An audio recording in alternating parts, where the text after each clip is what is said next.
इकरार रहमान कहते हैं किसी ज़माने में एक सौदागर था और बड़ा मालदार भी था। वो मुख्तलिफ जानवरों की बोलियां भी अच्छी तरह समझता था। उसी दिन इसने अपने मवेशी खाने में गधे और बैल को आपस में बातें करते सुना। बैल गधे से कह रहा था, तुम खुशकिस्मत हो, जबकि मैं सारा दिन हिल चलाता हूँ और तुम मज़े से रहते हो। गधे ने कहा, मेरा कहा मानू तो तुम भी आराम पागे, कल काम के वक्त बीमार पड़ जाना तो मालिक तुमसे काम नहीं लेगा। बैल ने खुश होकर तजवीज़ पर पूरा अमल करने का यकीन दिलाया। सौदागर ने इनकी बातें सुन ली मगर खामोश रहा। अगले दिन जब मुलाजिम ने बैल के बीमार होने की इत्तला दी तो सौदागर मुस्कुरा दिया और कहा कि गधे को ले जा। नौकर गधे को ले गया और शाम तक काम लिया। रात को जब गधा आया तो बैल ने शुक्रिया अदा किया कि तुम्हारी तजवीज़ खूब रही और मुझे आराम करने का मौका मिल गया। गधा दिन भर मशक्कत से चोर चोर रहा। इस वक्त तो खामोश रहा लेकिन जी में सोचता रहा अच्छी नसीहत की कि खुद मुसीबत में फंस गया। अगले रोज सुबह सौदागर फिर मवेशी खाने पहुंचा ताकि गधे और बैल का मामला दिखे। आज इत्तेफाकन इसकी बीवी भी साथ थी। इस वक्त गधा बैल से पूछ रहा था कि आज क्या करोगे।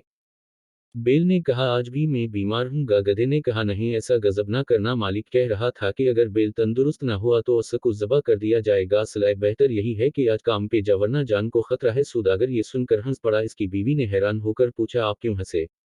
सौदागर ने कहा, मुझे गधे और बैल की बातों पर हंसी आ गई। बीवी ने दरियाफत किया कि इनमें क्या गुफ्तगू हुई।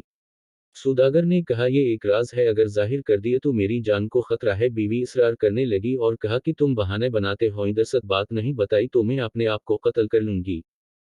जारी है। सौदागर ने इसे बहुत समझाना चाहा लेकिन वो अपनी जिद पर अड़ी रही और साथ ही वो रोना पीटना शुरू कर दिया। सौदागर परेशान हो गया कि अगर बताता हूं तो मेरी जिंदगी पर हरफ आता है, नहीं बताता तो ये जान खो देती है। इस फकर में खड़ा था कि कुत्ते ने मुर्ग से कहा कि तो आज भी मुर्गियों को डांट रहा है। मुर्ग बोला, क्यों, आज क्या बात है। कुत्ते ने कहा, आज हमारी मालिका मालिक से ऐसे राज दरियाफत करने पर इसरार कर रही है कि अगर बता दिया तो मालिक की जान खतरे में पड़ जाएगी, मालिक ना बताए तो मालिका जान देने के लिए तैयार है। मुर्ग ने कहा, मालिक बेवकूफ है जो एक बीवी को काबू नहीं रख सकता। मुझे देखो, मैंने 50 मुर्गियों को संभाल रखा है, अगर मेरी मर्जी के मुताबिक के खिलाफ जरा भी काम करें तो मार मार कर सीधा कर दूं। ये सुनकर मालिक ने हिंटर उठाया और बीवी को मारना शुरू कर दिया। औरत डर गई और सौदागर के कदमों में गिरकर मुआफी मांगी कि तुम्हारी मर्जी के खिलाफ आइंदा कोई काम नहीं करूंगी और कभी जिद नहीं करूंगी।